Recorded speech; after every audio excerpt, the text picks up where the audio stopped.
For over half a century, global finance has revolved around one core idea: oil priced in US dollars. This arrangement, known as the petrodollar system, cemented the US dollar as the world's reserve currency and made US treasuries the bedrock of global savings. It was a simple but powerful loop. Oil exporting nations needed dollars. To get those dollars, they sold oil and recycled their earnings into US debt. This gave America limitless demand for its bonds and the ability to run massive deficits without facing the usual consequences. But that era is ending, and in its place, a new system is quietly taking shape. One not backed by oil, but by code. Not maintained by OPEC, but by stablecoin issuers. This is the birth of what I call the digital dollar era, and it's already underway. Since the 1970s, the petrodollar has defined how money moved, who held power, and how the US maintained control. But cracks have emerged. The BRICS nations are moving away from the dollar. Global confidence in the US fiscal path is weakening. And in 2025, Moody's downgraded the United States credit rating, a symbolic but undeniable sign that faith in the old model is fading. At the same time, US debt has surged past $36 trillion, with no clear plan to reverse course. Traditionally, foreign nations like China, Japan, and Germany bought treasuries to balance trade and stabilize reserves. But that demand is shrinking. And now, with interest rates rising in places like Japan, the carry trade, which allowed global investors to borrow cheaply in yen and invest in US debt, is unwinding. That trade once helped flood treasury markets with demand. Now it's reversing, leaving a dangerous vacuum. So the question becomes, who will buy all this debt? And here's where something strange and historic begins to take shape. At first glance, stablecoins seem like a niche innovation. Dollar-pegged tokens used for crypto trading and DeFi. But in reality, they've become something much larger, a new mechanism for absorbing US debt.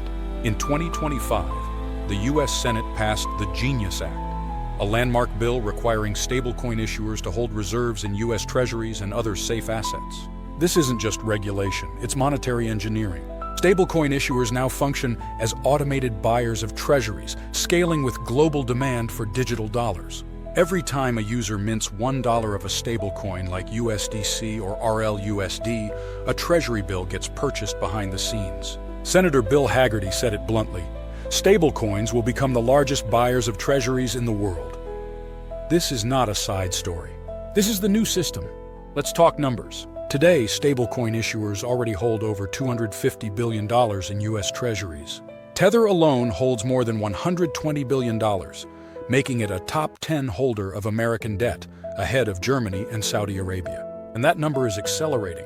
Citibank projects that by 2030, stablecoins could hold $2 trillion in US treasuries, enough to surpass China, Japan, and every other foreign government.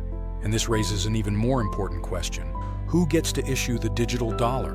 At the center of this race are a handful of powerful players. Circle, issuer of USDC, has emerged as the most regulator-aligned stablecoin company in the world. Ripple recently announced RLUSD, its own fully backed, fully compliant stablecoin launching on the XRP ledger and Ethereum.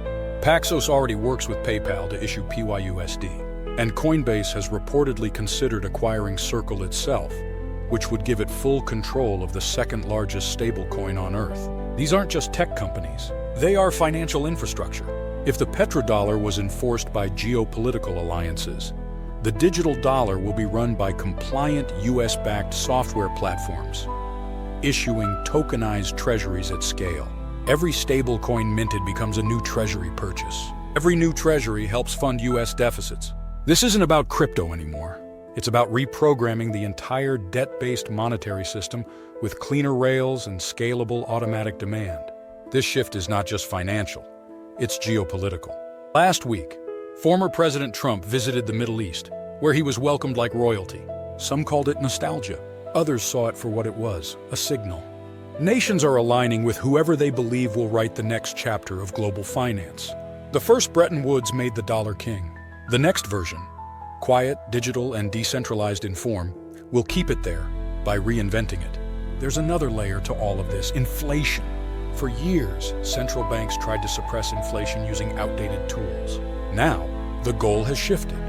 Not to eliminate inflation, but to contain it within stablecoins. Tokenized dollars offer yield.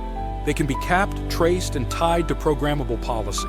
Instead of asking people to buy bonds, the government can simply let the market mint stablecoins and bake in Treasury demand by design. And for those in power, it's effective.